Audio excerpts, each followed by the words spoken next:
Minecraft.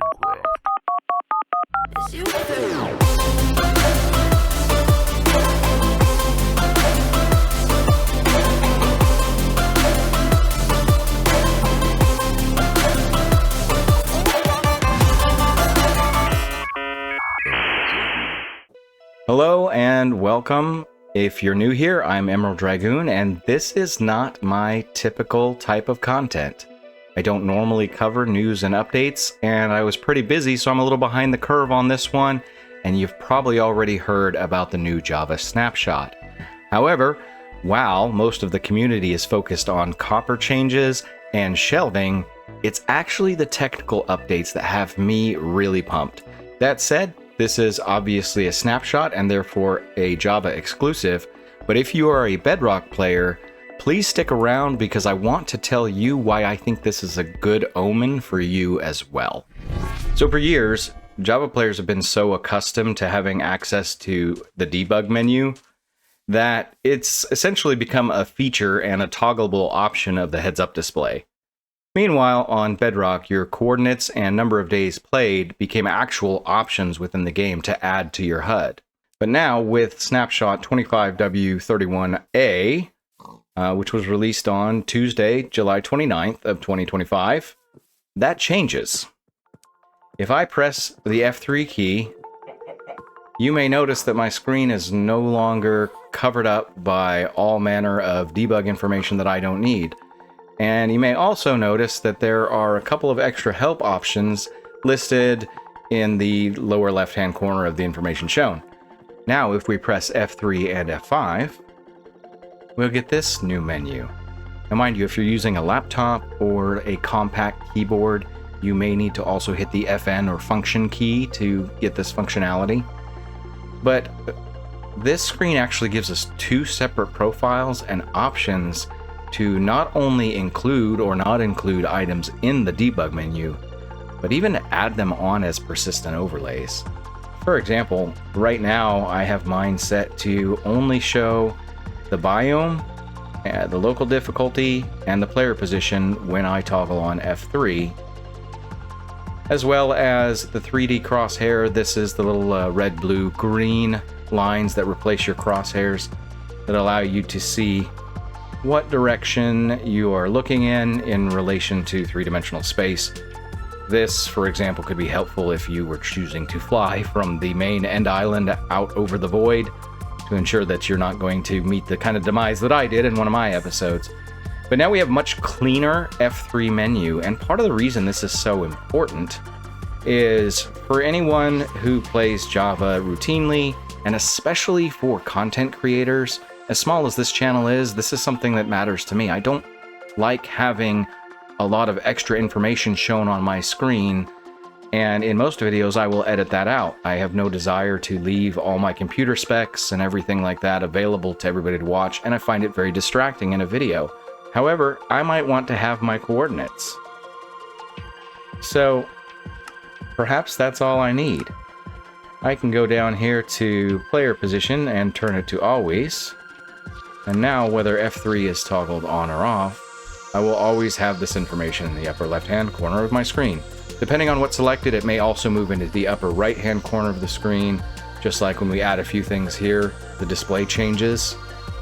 But the advantage here is I now have a manageable amount of information in my screen. That said, Bedrock, I would argue, still does this better as a cleaner display. Most players are not going to need, for example, the decimal functions of the player position, etc. So this is still a debug screen.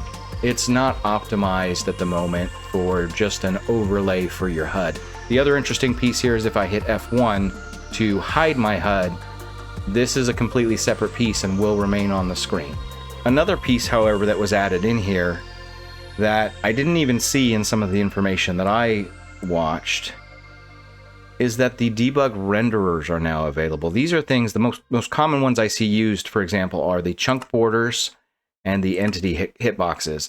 For chunk borders, perhaps you're going netherite mining and you want to be able to stay on the chunk borders in order to increase your chances of getting ancient debris. That's a very common one. Another one for the entity hitboxes. My personal anecdote is trying to move around a panda in a boat, and they're so large that I was trying not to hit the panda. So now if I hit F3, then I can walk around and have both of these toggled on with one button click, as well as any other information that I'd like to add. Now, although this alone, to me, is a huge quality of life change for the community, there's actually two more things that are important to note on the technical side. The next one, which is also, in fact, a very big deal for quality of life. If we go into our options menu, and we go to controls, not only do we have our toggle sneak and toggle sprint available, but we now have new toggles for attack destroy and the use function. That means, for example, if I turn this use item place block toggle on, so now if I click my toggle sneak, I'll stay sneaking even while my hands are free. But what I can also do is start bridging while no longer pressing the mouse button. And I can do the same thing as well on like a cobblestone generator if I wanted to AFK mine. Now, if you've already been around the channel, you may have already heard me preach that Minecraft is in fact a sandbox game. Despite all the debates over progression and things like that, the bottom line is that the reason Minecraft has remained relevant and popular so long is because it appeals to so many people of so many different ages and backgrounds. And the primary reason for this is accessibility. And at its core, that comes down to the idea, the common belief, that this game should be played however players want to play it. And therefore, by adding these options, we simply make the game even more customizable for everyone.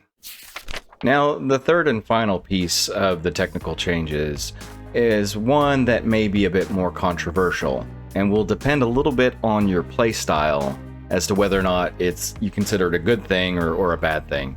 That said, I'm not going to show that here, but the short version is that spawn chunks are no longer going to be constantly loaded. If you are a player that likes to build your farms and your spawn chunks to ensure that they stay consistently loaded and producing, I would highly recommend doing a YouTube search for Minecraft Chunk Loader and taking a look at those videos to see how you can continue to do that in the future.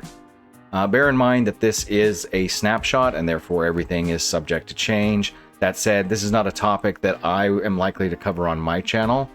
However, for a lot of the average players playing the game, there's been a common misconception that animals don't respawn on Java, and this is due to the fact that the spawn chunks being loaded can fill up the passive mob cap and keep new animals from spawning. Personally, for me, I did a video where I was trying to collect 100 parrots, and since you can't breed them, I had to go search and find all of them across jungles all over my world. And initially, I wasn't thinking about this, and I wasn't finding anything. I couldn't get anything to respawn. Now, it's no longer going to be necessary to go and slaughter everything in the spawn chunks or move them out in order to keep your passive mobs from respawning in other places. This will actually be a helpful change to a lot of players, although I am aware that there will be other people that find it a bit frustrating at first. Now, I do in fact also play on Bedrock Edition, and as promised, I want to explain to you why I think this change on Java is also important for Bedrock. Mind you, this section is opinion and speculation, but take it with a grain of salt, understand that things can change, but here's what I think about that. At the moment, Bedrock actually has 3 heads-up display toggles that Java does not have. These are the coordinates, days played, and then down in the video options, the paper doll. Myself, personally, I don't find that much use for the paper doll, but having the coordinates and days played static on the screen is actually great for a lot of content creators or just the average player who's looking to keep track. But especially if you were going to make like a 100 days video, being able to display that up in the corner of your screen consistently It's fantastic. These are things that Java doesn't have. Even with the additions to the debug menu, they are still a little bit different. They don't act as part of the HUD, and as you saw, they look like a debug menu. On the other side of things, Java actually has two display options that Bedrock does not have. One of these has been around for a long time. It's the accessibility feature of being able to show text on the screen that describes the sounds that you're hearing. It's incredibly useful for some players when, for example, you're looking for a stronghold and you're trying to figure out where that sound is coming from, or maybe you're just playing at low volume and you're not going to hear the creeper hiss before it blows up behind you. And the other one that was just recently added is the option for the toast, which is basically that the title of a song will pop up when it starts playing in the background of your game. Now, we know that for quite some time, the developers of Minecraft have been talking about parity. This idea that Java and Bedrock should not be so far apart, and that important features should be the same on both editions. While I, of course, believe that we're probably never going to see full parity, the reality is that we've already seen a lot of changes in that direction, and now that updates are timed to coincide on both editions, we know that those two teams are communicating. So this idea that Java has finally gone ahead and added a feature that players have been asking for years for, there have been a number of mods created to address this issue. And likewise, recently, for example, Bedrock finally received the pause function that players on that side had been asking for a long time. These are indications that there is work being done towards bringing some of these important features closer together. So personally, I'm inclined to believe that a lot of these features do fall into the realm of accessibility and just ease of play for the general audience. And as we know, that's part of the developer team's primary goal, is to maintain the appeal of this game for as wide of an audience as possible. So if we're looking at these features that don't significantly change gameplay, but are quality of life changes, such as being able to have subtitles on Bedrock, or have the biome be displayed. You know, if you are attempting to breed villagers because you're looking to get that rare swamp or jungle type villager that's really hard to find naturally generated, then it is helpful to be able to see maybe where the edge of those biomes are when you're setting things up. These are features that I can 100% see the Bedrock team looking to incorporate into that version of the game as well. And now that we're finally seeing some traction with this on Java, and we know that these teams are communicating, I think there's a solid chance that as we move forward in the future, although I can't say how long it will take them, that this will be on the list of things to do to start providing a more customizable heads-up display to players on both editions.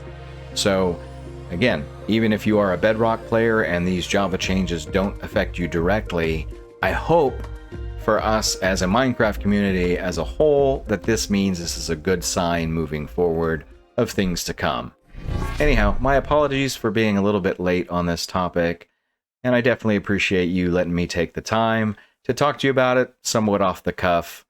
I hope this is interesting information for you. Again, news is not really my go-to on this channel. We do a lot of guide content. We've recently started live streaming, and I'm definitely trying to grow. So if you have a chance, please check out other content on the channel and consider subscribing.